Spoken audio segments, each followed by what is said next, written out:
के साथ सौर मंडल यानी सोलर सिस्टम की सैर। सिंघम नाम का एक बुद्धिमान शेर जंगल के बीचों बीच रहता था। सिंघम नई चीजें सीखना और अपने ज्ञान को जंगल के सभी जानवरों के साथ साझा करना पसंद करता था। एक रात जब सिंघम ने तारों से भरे आकाश की ओर देखा तो उसने सौर मंडल यानी सोलर सिस्टम की सैर करने और ग्रहों के बारे में जानने का फैसला किया। बच्चों, ग्रहों को इंग्लिश हम प्लैनेट्स कहते हैं। सिंघम ने सभी जंगल के जानवरों को इकट्ठा किया और घोषणा की, आज हम सौर मंडल की यात्रा पर जा रहे हैं। चलो सबसे पहले सूरज से शुरू करें, जो हमारे सौर मंडल का केंद्र है। सूरज को इंग्लिश में सन भी कहते हैं। हार्डस सिंघम और उसके दोस्तों ने चमकते सूरज को देखा। सूरज एक विशाल गर्म गैस की गेंद है, सिंघम ने समझाया। यह हमारी रोशनी और गर्मी का स्रोत है। सूरज के बिना हम जीवित नहीं रह सकते। अगले वे बुध ग्रह पर गए, जिसे इंग्लिश में मर्क्यूरी कहा जाता है, जो सूरज के सबसे निकट है। बुध यानी मर्क्यूरी छोटा और पथरीला है, सिंघम ने कहा। यह दिन में बहुत गर्म और रात में बहुत ठंडा होता है, क्योंकि इसकी कोई वायुमंडल नहीं है जो गर्मी को रोक सके। फिर वे शुक्र ग्रह की यात्रा पर गए, जिसे इंग्लिश में वीनस कहा जाता है। शुक्र यानी वीनस आकार में पृथ्वी के समान है, लेकिन मोटी गैस के बादलों से ढका हुआ है, सिंघम ने समझाया। यह हमारे सौर मंडल का सबसे गर्म ग्रह है, क्योंकि इसकी वायुमंडल गर्मी को रोक लेती है। हमारा घर पृथ्वी, जिसे इंग्लिश में अर्थ कहा जाता है, सूरज से तीसरा ग्रह है, सिंघम ने गर्व से कहा। यह एकमात्र ग्रह है जहाँ तरल पानी और जीवन है। इसमें हवा, पानी और जमीन का संतुलन है। फिर वे मंगल ग्रह पर गए, जिसे इंग्लिश में मार्स कहा जाता है और इसे लाल ग्रह के नाम से भी जाना जाता है। मंगल मार्स में हमारे सौर मंडल का सबसे ऊंचा ज्वालामुखी और सबसे गहरी घाटी है, सिंघम ने बताया। वैज्ञानिकों को लगता है कि बहुत पहले मंगल मार्स पर पानी था। वे बृहस्पति ग्रह पर पहुँचे, जो सबसे बड़ा ग्रह है, जिसे इंग्लिश में जुपिटर कहा जाता है। बृहस्पति एक गैस दानव है, जिसमें एक विशाल लाल धब्बा है, जो एक विशाल तूफान है, सिंघम ने कहा। इसमें कई चंद्रमा हैं, जिनमें एक है गैनीमेड, जो हमारे सौर मंडल का सबसे बड़ा चंद्रमा है। अगली यात्रा शनि ग्रह की थी, जिसकी सुंदर अंगूठियां हैं। इस प्लैनेट को इंग्लिश में सैटर्न कहा जाता है। शनि की अंगूठियां बर्फ और चट्टानों से बनी हैं, सिंघम ने समझाया। यह भी एक गैस दानव है और इसके भी कई चंद्रमा हैं। वे यूरेनस ग्रह पर गए, जो झुका हुआ है। यूरेनस अनोखा है, क्योंकि यह अपने पक्ष पर घूमता है, सिंघम ने कहा। यह एक बर्फ दानव है, जिसमें धुंधली अंगूठियां हैं और इसका नीला हरा रंग मीथेन गैस के कारण है। अंत में वे नेपच्यून ग्रह पर पहुंचे, जो सबसे दूर का ग्रह है। नेपच्यून भी एक बर्फ दानव है और इसमें सबसे तेज हवाएं चलती हैं, सिंघम ने समझाया। यह गहरे नीले रंग का है और इसमें कई तूफान हैं। सिंघम ने प्लूटो का एक विशेष दौरा भी किया, जो एक बौना ग्रह है। प्लूटो को पहले 9वां ग्रह माना जाता था, लेकिन अब इसे बौना ग्रह कहा जाता है, सिंघम ने कहा। यह छोटा, बर्फीला है और इसके 5 झात चंद्रमा हैं। यात्रा समाप्त होने पर सिंघम ने अपने दोस्तों को इकट्ठा किया और कहा, हमारा सौर मंडल आश्चर्यों और रहस्यों से भरा है। याद रखें, सीखने और खोजने के लिए हमेशा और भी बहुत कुछ होता है। खोज जारी रखें और कौन जानता है कि आपको कौन सी अद्भुत चीजें मिलेंगी। जंगल के जानवरों ने खुशी मनाई और सिंघम को सौर मंडल की अविश्वसनीय यात्रा के लिए धन्यवाद दिया। वे घर लौट आए, नए ज्ञान और ब्रह्मांड के बारे में आश्चर्य से भरे हुए। Fantastic!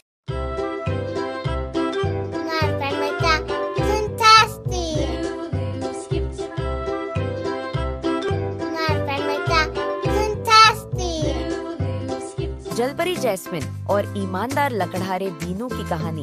एक गांव में बहुत मेहनती और ईमानदार लकड़हारा बीनू रहता था। वह हर दिन जंगल में जाकर लकड़ियाँ काटता और उन्हें बाजार में बेचकर अपने परिवार के लिए पैसे लाता। एक दिन बीनू जंगल में लकड़ियाँ काट रहा था कि अचानक उसकी कुल्हाड़ी हाथ से फिसलकर नदी में गिर गई। वह बहुत परेशान हो गया।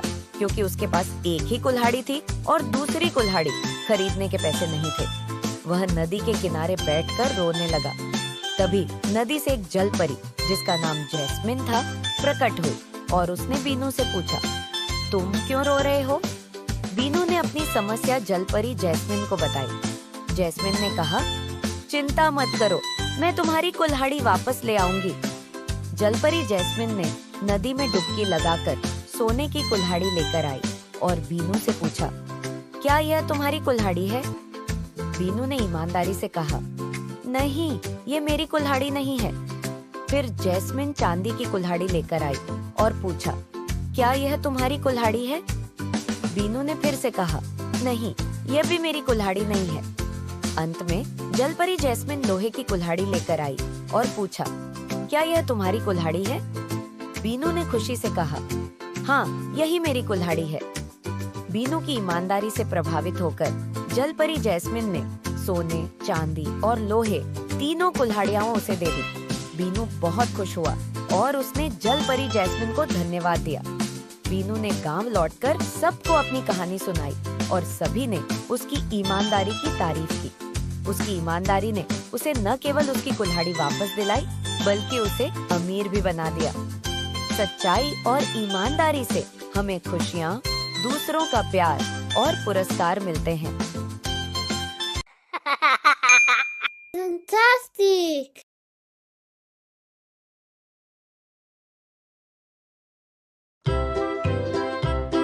Marta, fantastic! Marta, fantastic! टोबू और जादुई पेड़ों की कहानी। एक समय की बात है, एक छोटे से गांव में एक जिज्ञासु लड़का था जिसका नाम था टून। एक समझदार लड़की थी जिसका नाम सिया था और उनके दोस्त रोबोट टोबू।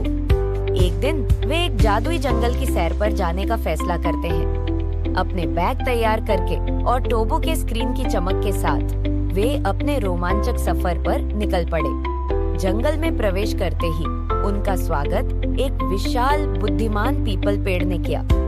स्वागत है दोस्तों, बुद्धिमान पीपल पेड़ ने मुस्कुराते हुए कहा। मैं बुद्धिमान पीपल पेड़ हूँ और मैं तुम्हें बताने वाला हूँ कि पेड़ और पौधे हमारी दुनिया की कैसे मदद करते हैं। बुद्धिमान पीपल पेड़ ने समझाया, पेड़ हमें सांस लेने के लिए ऑक्सीजन देते हैं और हवा को साफ रखते हैं। यह दिखाने के लिए उसके पत्ते चमकने लगे और ऑक्सीजन के छोटे छोटे कण टून, सिया और टोबू के चारों ओर तैरने लगे, जिससे वे तरोताजा महसूस करने लगे। फिर बुद्धिमान पीपल पेड़ ने कहा, पेड़ कई जानवरों का घर होते हैं। वे उन्हें छांव और खाना प्रदान करते हैं। पक्षी, गिलहरी और अन्य जानवर दिखाई दिए जो बुद्धिमान पीपल पेड़ की शाखाओं में खुशी से रहते थे। टून और सिया ने आश्चर्य से देखा कि जानवर कितने सुरक्षित और संतुष्ट थे। आगे जंगल में चलते हुए वे एक छोटे और खुशमिजाज पेड़ से मिले जिसका नाम था स्प्राउट। मैं सूर्य की रोशनी, पानी और हवा का उपयोग करके खाना बनाता हूँ। इसे प्रकाश संश्लेषण कहते हैं और इंग्लिश में फोटोसिंथेसिस, स्प्राउट ने समझाया। सूरज की रोशनी और पानी उसके चमकीले हरे पत्तों द्वारा अंदर खींचे जाते हुए दिखाया, जिससे यह पता चला कि पौधे अपना खाना कैसे बनाते हैं। बुद्धिमान पीपल पेड़ ने बताया, पेड़ की जड़ें मिट्टी को एक साथ पकड़कर रखती हैं, जिससे कटाव रुकता है और जमीन मजबूत रहती है। उन्होंने देखा कि पेड़ की जड़ें कैसे मजबूती से मिट्टी को पकड़कर रखती हैं, दिखाते हुए कि पेड़ जमीन को स्थिर और स्वस्थ रखने में कितने महत्वपूर्ण हैं। टून, सिया और टोबू को फिर औषधीय पौधों की एक किस्म दिखाई गई। कई पौधे दवाइयाँ बनाने के लिए उपयोग किए जाते हैं जो हमें स्वस्थ रखते हैं, बुद्धिमान पीपल पेड़ ने समझाया। उन्होंने सीखा कि पौधे कई तरीकों से मनुष्यों की मदद करते हैं, जिनमें उन्हें स्वस्थ रखना भी शामिल है। हालांकि बुद्धिमान पीपल पेड़ ने उन्हें एक दुखद दृश्य भी दिखाया, जहां केवल पेड़ों के ठूंठ बचे थे। यदि हम सभी पेड़ों को काट देंगे तो जानवर अपने घर खो देंगे, हवा गंदी हो जाएगी और मिट्टी कमजोर हो जाएगी, बुद्धिमान पीपल पेड़ ने भारी मन से कहा। टून, सिया और टोबू को यह देखकर दुख हुआ और उन्होंने मदद करने का निर्णय लिया। मिलकर टून, सिया और टोबू ने नए छोटे पौधे लगाए। हम नए पेड़ लगाकर और अपने जंगलों की देखभाल करके मदद कर सकते हैं, उन्होंने खुशी से कहा। उन्होंने कई नए पेड़ लगाए, यह जानते हुए कि वे दुनिया को बेहतर बनाने में मदद कर रहे हैं। जैसे जैसे उनका जंगल का रोमांच खत्म हुआ, बुद्धिमान पीपल पेड़, स्प्राउट और सभी जंगल के जानवरों ने विदाई दी। धन्यवाद आने के लिए। याद रखें, हर पेड़ और पौधा हमारी दुनिया को बेहतर बनाता है, बुद्धिमान पीपल पेड़ ने पुकारा। टून, सिया और टोबू जंगल से बाहर निकलते हुए अपने दोस्तों और परिवार के साथ जो सीखा था उसे साझा करने के लिए उत्साहित थे। वे जानते थे कि उनके पास एक बड़ा काम था, लेकिन वे चुनौती के लिए तैयार थे। टून, सिया और टोबू ने आज बहुत कुछ सीखा। आप भी?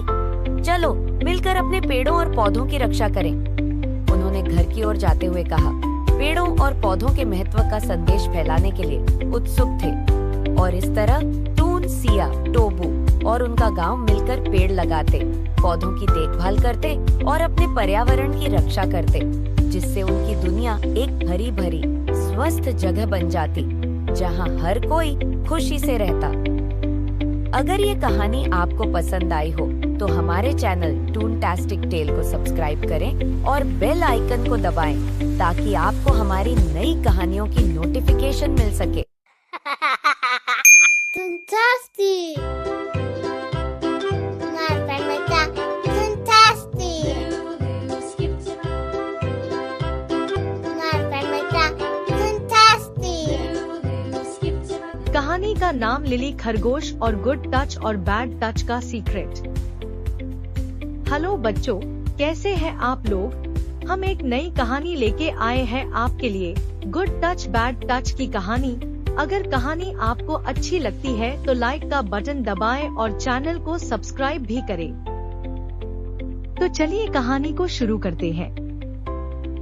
एक हरे भरे जंगल में जहां ऊंचे पेड़ और रंग बिरंगे फूल थे, वहां एक प्यारी सी छोटी खरगोश रहती थी जिसका नाम लिली था। लिली के चमकते सफेद फर, लंबे लटकते कान और एक फुदकती छोटी नाक थी। उसे जंगल में घूमना और अपने दोस्तों के साथ खेलना बहुत पसंद था। रिकी रैकून, जो हमेशा मजेदार शरारतें करता था, टॉमी कछुआ, जो धीमा था लेकिन बहुत बुद्धिमान था, और सैंडी गिलहरी, जिसे पेड़ पर चढ़ना और अखरोट इकट्ठा करना बहुत पसंद था। एक दिन धूप खिली थी और लिली और उसके दोस्त बड़े ओक के पेड़ के पास खेल रहे थे, जो उनका पसंदीदा स्थान था। वे हंस रहे थे, उछल कूद कर रहे थे और बहुत मस्ती कर रहे थे। तभी मिस उल्लू, जो जंगल की सबसे बुद्धिमान टीचर थी, अपनी शाखा से नीचे उड़कर आईं। उनकी बड़ी भूरे रंग की आंखें बहुत कोमल और गंभीर थी। हेलो मेरे छोटे दोस्तों, मिस उल्लू ने धीरे से कहा, मैंने देखा है कि आप में से कुछ थोड़े परेशान हैं। इसलिए मैंने सोचा कि आज हम एक बहुत जरूरी बात के बारे में बात करेंगे, गुड टच और बैड टच के बीच का फर्क। लिली के कान खड़े हो गए। उसने पहले कभी इसके बारे में नहीं सुना था। उसने अपने दोस्तों की ओर देखा और वे भी उत्सुक थे।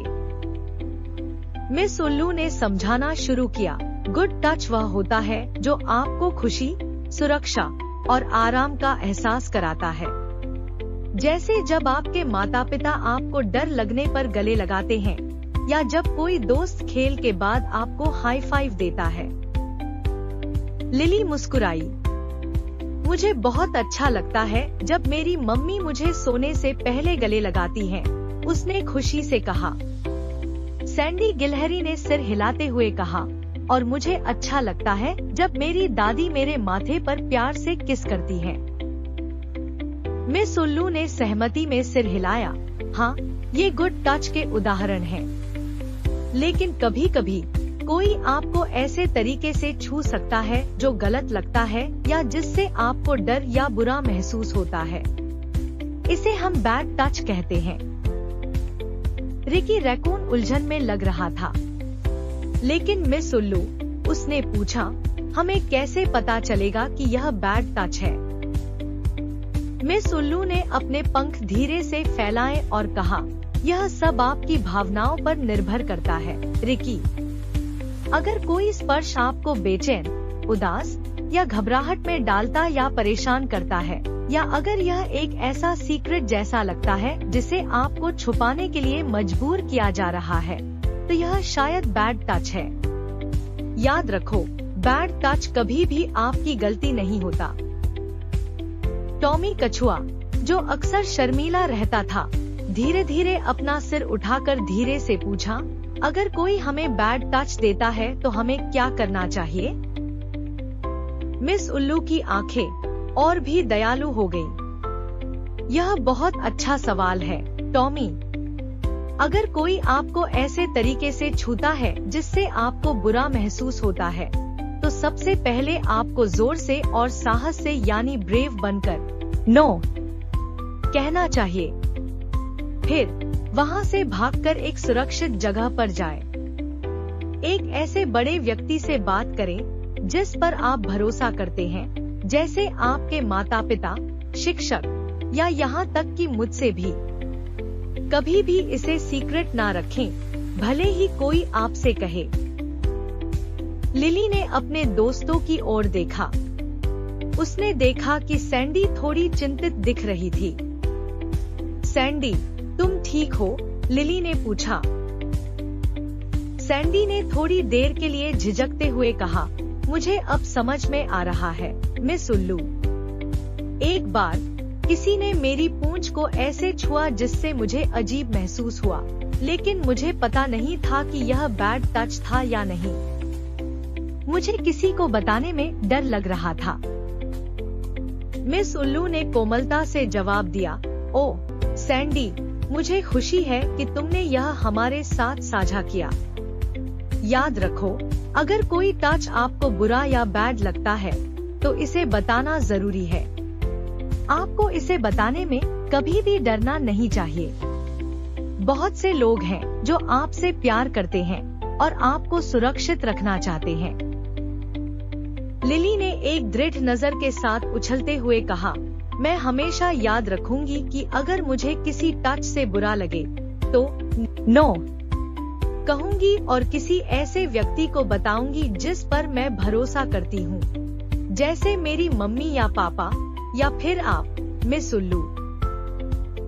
रिकी रैकून ने जोड़ा, मैं भी। अगर मुझे कभी उलझन या डर महसूस होगा तो मैं जरूर किसी बड़े को बताऊंगा। टॉमी कछुआ ने धीरे धीरे सिर हिलाया। और मैं कभी भी इसे सीक्रेट नहीं रखूंगा। मैं हमेशा किसी ऐसे व्यक्ति को बताऊंगा जिस पर मैं भरोसा करता हूँ। मिस उल्लू ने सभी की ओर गर्मजोशी से मुस्कुराते हुए कहा, आप सभी इस बात को सीखकर बहुत बहादुर हैं। याद रखें, आपको हमेशा सुरक्षित और खुश महसूस करने का अधिकार है। आपका शरीर आपका है और कोई भी आपको ऐसे तरीके से नहीं छू सकता जिससे आपको बुरा लगे। छोटे जानवरों ने गुड टच और बैड टच के बारे में सीखने के बाद खुद को अधिक सुरक्षित और आत्मविश्वासी महसूस किया। उन्होंने वादा किया कि वे हमेशा अपनी भावनाओं को सुनेंगे और अगर कुछ सही महसूस नहीं हुआ तो एक बड़े व्यक्ति को बताएंगे। जैसे जैसे सूरज ढलने लगा, दोस्त खुश और सुरक्षित महसूस करते हुए खेलते रहे। उन्हें पता था कि जो भी हो, उनके पास खुद को सुरक्षित और खुश रखने की शक्ति है। बच्चों, हमें इस कहानी से ये सीखने को मिलता है, हमेशा अपनी फीलिंग्स पर भरोसा करें। अगर कोई टच आपको गलत लगता है तो नो कहें, वहाँ से भागें और किसी बड़े व्यक्ति को बताएं जिस पर आप भरोसा करते हैं। आपको हमेशा सुरक्षित और खुश महसूस करने का अधिकार है। तो बच्चों, कहानी कैसे लगी हमें कमेंट करके जरूर बताएं। साथ ही वीडियो को लाइक करें और चैनल को सब्सक्राइब करें। Fantastic! Like, comment, and subscribe.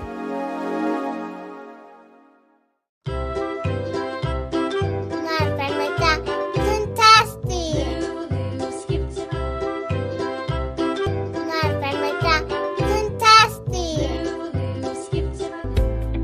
नमस्ते दोस्तों, आज हम आपके एक नई कहानी लेके आए हैं, चतुर सियार रंगा की कहानी। अगर आपको कहानी पसंद आए तो कहानी को लाइक करें और कमेंट करके हमें जरूर बताएं। तो चलिए कहानी को शुरू करते हैं। एक बार की बात है, एक जंगल में रंगा नाम का एक सियार रहता था। एक दिन उसे जंगल में एक मरा हुआ हाथी मिला। रंगा बहुत खुश हुआ और उसने हाथी को खाने की कोशिश की, लेकिन हाथी की चमड़ी बहुत मोटी थी, इसलिए वह उसे काट नहीं पाया। रंगा सोच ही रहा था कि उसे एक शेर आता हुआ दिखाई दिया। रंगा ने शेर का स्वागत किया और कहा, स्वामी, मैंने आपके लिए इस हाथी को मारा है, कृपया इसे खाकर मुझे आशीर्वाद दें। शेर ने कहा, मैं किसी और के मारे हुए जानवर को नहीं खाता, इसे तुम ही खाओ। रंगा खुश तो हुआ, पर हाथी की चमड़ी को काटने की समस्या अब भी बनी रही। तभी वहाँ एक बाघ आ गया। बाघ ने हाथी को देखकर मांस खाने की सोची। रंगा समझ गया और बोला, मामा, शेर ने इसे मारा है और मुझसे इसकी रखवाली करने को कहा है। अगर कोई बाघ इसे खाएगा तो शेर उसे मार देगा। ये सुनकर बाघ डरकर भाग गया। थोड़ी देर बाद वहाँ एक चीता आ गया। रंगा ने सोचा कि चीते के दांत बहुत तेज होते हैं। रंगा ने चीते से कहा, प्रिय भांजे, तुम भूखे लग रहे हो, तुम थोड़ा मांस खा सकते हो, लेकिन जैसे ही शेर आएगा मैं तुम्हें बता दूंगा, तब तुम भाग जाना। पहले चीते ने मना किया, लेकिन रंगा के समझाने पर वह मान गया। चीते ने हाथी की मोटी चमड़ी फाड़ दी। जैसे ही उसने मांस खाना शुरू किया, रंगा ने घबराने का नाटक किया और कहा, भागो, शेर आ रहा है। यह सुनते ही चीता डरकर भाग गया। रंगा बहुत खुश हुआ और उसने कई दिनों तक हाथी का मांस खाया। अपनी चतुराई से रंगा ने अपनी समस्या का हल निकाल लिया। इसलिए कहा जाता है कि चतुराई से कठिन काम भी आसान हो सकता है। तो दोस्तों, आपको कहानी कैसी लगी हमें कमेंट करके जरूर बताएं और हमारे चैनल टूनटास्टिक टेल को सब्सक्राइब करें और वीडियो को लाइक करें। Fantastic! Like, comment, and subscribe.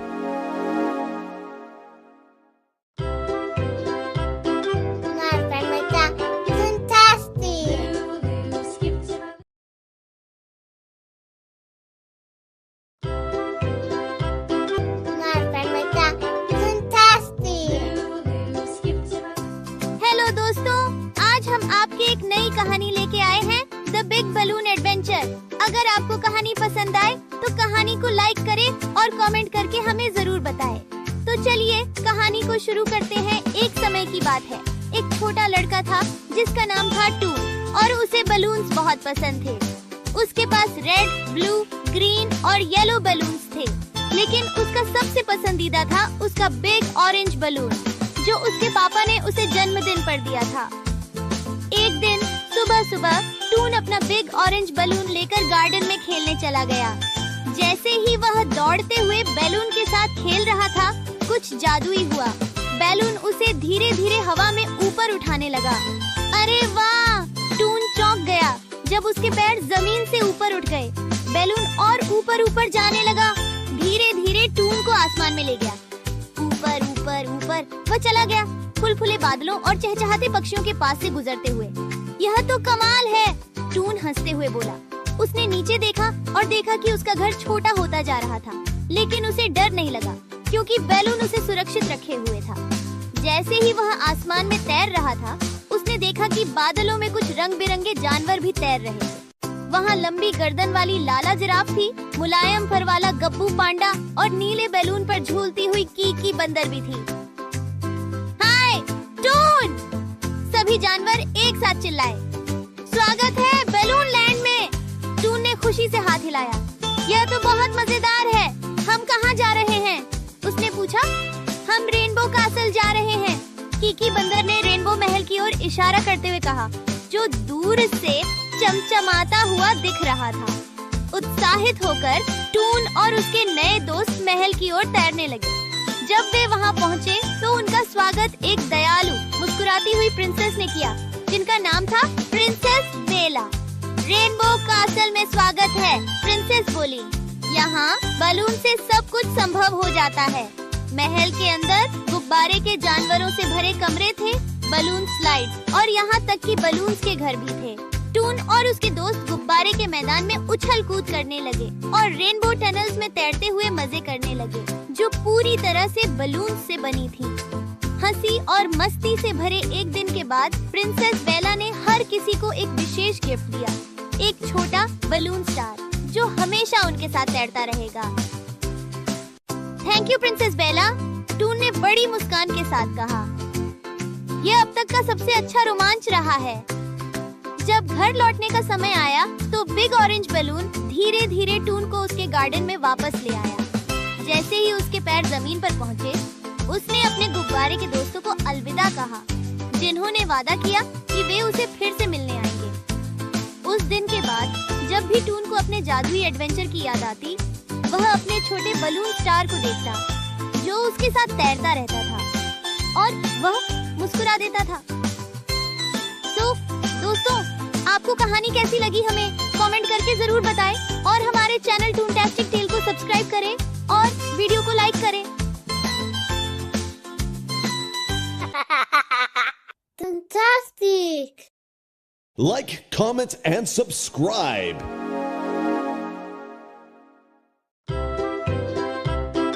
My family fantastic!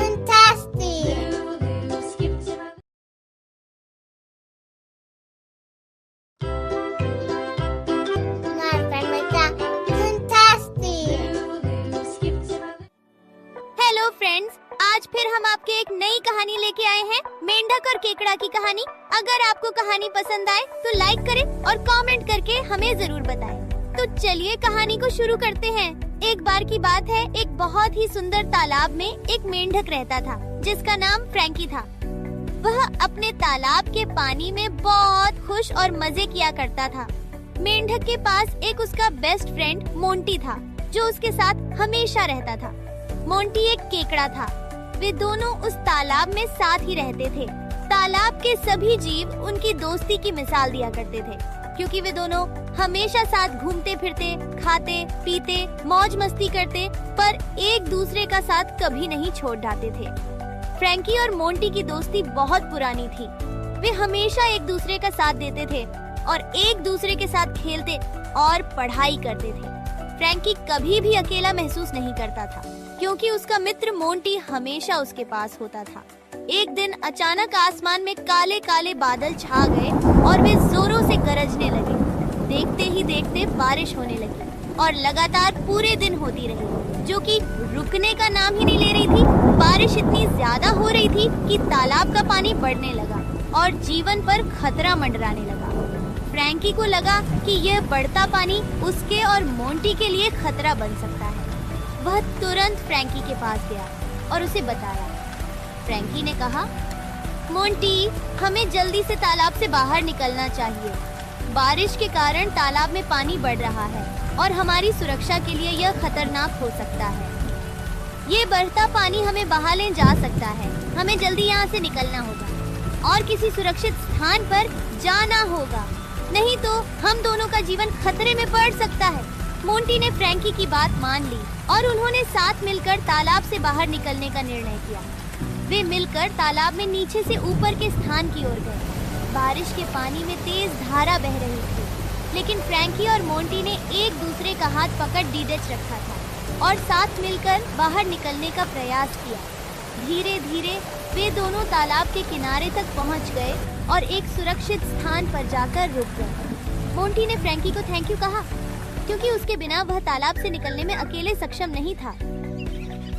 इसके बाद फ्रैंकी और मोंटी ने एक दूसरे का साथ देते हुए खुशी से एक दूसरे की ओर देखा और जोर से एक दूसरे का हाथ पकड़ा और साथ मिलकर हर मुश्किल को पार करने का वादा किया। कुछ समय बाद तालाब का पानी धीरे धीरे सामान्य होने लगा और फ्रैंकी और मोंटी ने फिर से अपने साथियों के साथ खेलना शुरू किया। उनकी दोस्ती की यह कहानी हमें यह सिखाती है कि हमें अपने दोस्तों का साथ हमेशा देना चाहिए, चाहे जीवन की कितनी भी मुश्किलें आ जाएं। तो दोस्तों, आपको हमारी कहानी कैसी लगी हमें कमेंट करके जरूर बताएं और हमारे चैनल टूनटास्टिक टेल को सब्सक्राइब करना न भूलें। अगर आपको यह वीडियो पसंद आया हो तो लाइक जरूर करें। आपका सपोर्ट हमें और अच्छी कहानियाँ लाने में मदद करता है। Fantastic! Like, comment, and subscribe.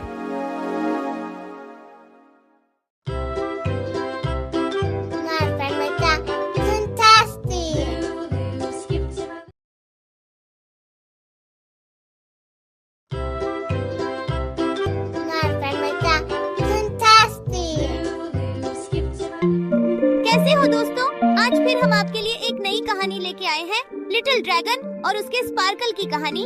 अगर आपको कहानी पसंद आए तो लाइक करें और कमेंट करके हमें जरूर बताएं। तो चलिए कहानी को शुरू करते हैं। एक बार की बात है, एक चमकीले रंग बिरंगे देश में जहाँ फूल और धूप बिखरी थी, वहाँ एक लिटिल ड्रैगन था जिसका नाम शाइनी था। शाइनी कोई साधारण ड्रैगन नहीं था। उसके पास चमकीले चमकदार पंख थे जो रेनबो के सभी रंगों में चमकते थे। देश के सभी लोग शाइनी को पसंद करते थे क्योंकि वह जहाँ भी उड़ता खुशी लाता था। एक धूप वाले दिन जब शाइनी अपने दोस्तों के साथ खेल रहा था, तब एक बहुत तेज हवा घाटी में आई। हवा इतनी तेज थी कि उसने शाइनी को आसमान में उड़ा दिया। हू हू, उसने चिल्लाया, थोड़ी घबराहट महसूस करते हुए। जब हवा थमी तो शाइनी ने देखा कि वह एक सफेद बादल पर बैठा है, लेकिन कुछ अलग लग रहा था। उसने अपने चमकीले पंख की ओर देखा और चौंका। उसकी सुंदर स्पार्कल चली गई थी। ओह नहीं, मेरी स्पार्कल कहाँ गई? शाइनी ने रोते हुए कहा। उसका छोटा दिल भारी महसूस कर रहा था। शाइनी ने तय किया कि उसे अपनी स्पार्कल खोजनी है। उसने बादल से उड़कर नीचे उतरने का फैसला किया और अपने दोस्तों से मदद मांगी। पहले उसने चिरू द बनी से पूछा, क्या तुमने मेरी स्पार्कल देखी चिरू? उसने बड़े उदास आंखों के साथ पूछा। चिरू ने सिर हिलाया।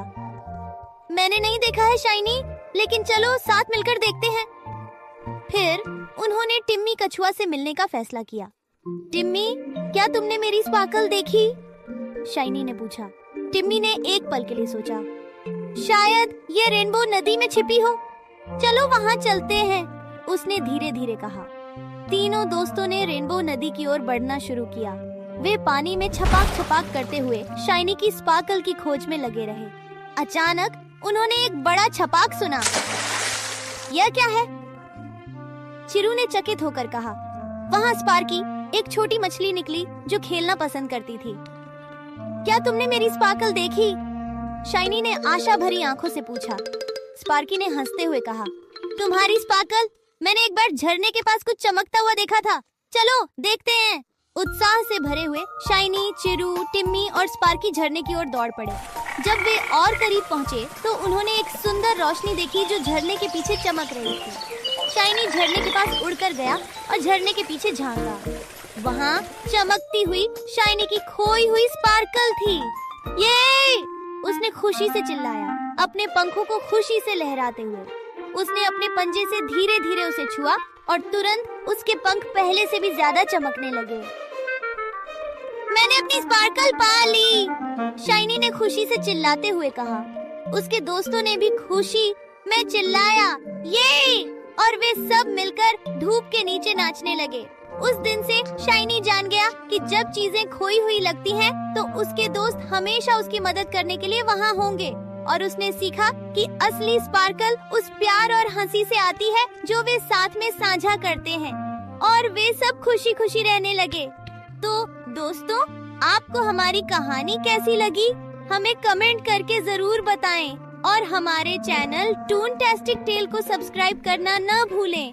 अगर आपको यह वीडियो पसंद आया हो तो लाइक जरूर करें। Fantastic! Like, comment, and subscribe.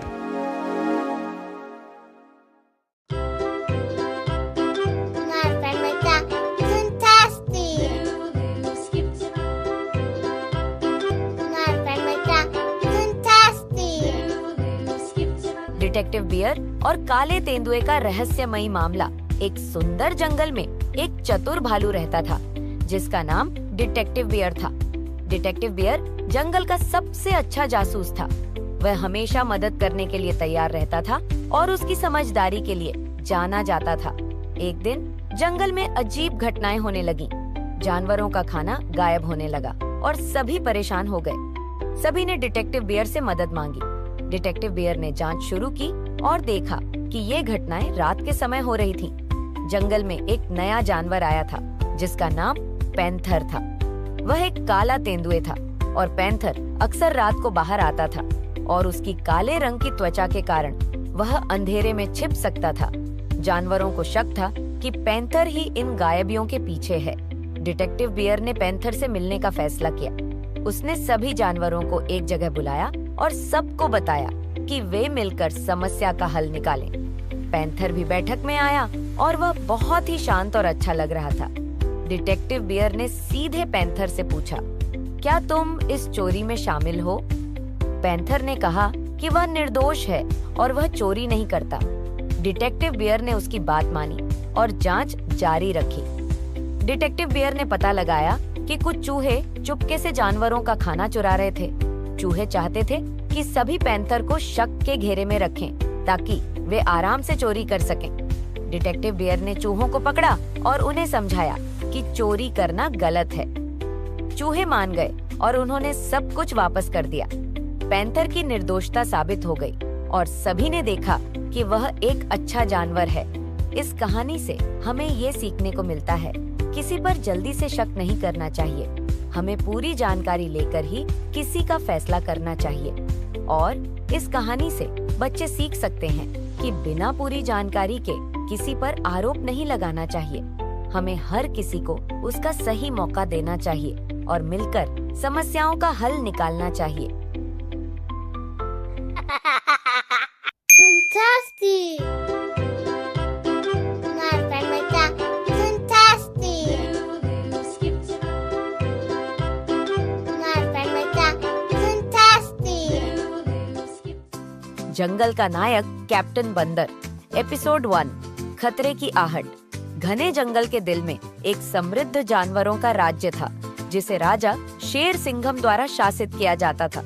इस राज्य की रक्षा एक बहादुर जानवरों की सेना करती थी, जिसका नेतृत्व उनके साहसी नेता कैप्टन बंदर करते थे। कैप्टन बंदर एक चालाक और बहादुर बंदर था, जिसके सुनहरे भूरे रंग का फर और लंबी फुर्तीली पूंछ थी, जिसे वह अद्भुत कौशल के साथ उपयोग करता था। उसकी तीव्र हरी आंखें और मजबूत स्वभाव ने हर प्राणी से सम्मान प्राप्त किया। वह अपने रणनीतिक दिमाग और खतरे के सामने बहादुरी के लिए जाना जाता था। एक दिन खबर आई कि दुष्ट लकड़बग्घों का एक झुंड ने राज्य पर हमला करने और जानवरों के खाने की आपूर्ति चुराने की योजना बनाई है। राजा सिंघम ने तुरंत अपनी परिषद के साथ एक बैठक बुलाई और कैप्टन बंदर की ओर समाधान के लिए देखा। कैप्टन बंदर सीधे और आत्मविश्वास से खड़ा हो गया। महाराज, हमें जल्दी और रणनीतिक रूप से काम करना होगा। मैं प्रस्तावित करता हूं कि हम मुख्य रास्तों पर जाल और घातक स्थान स्थापित करें जो हमारे राज्य की ओर जाते हैं।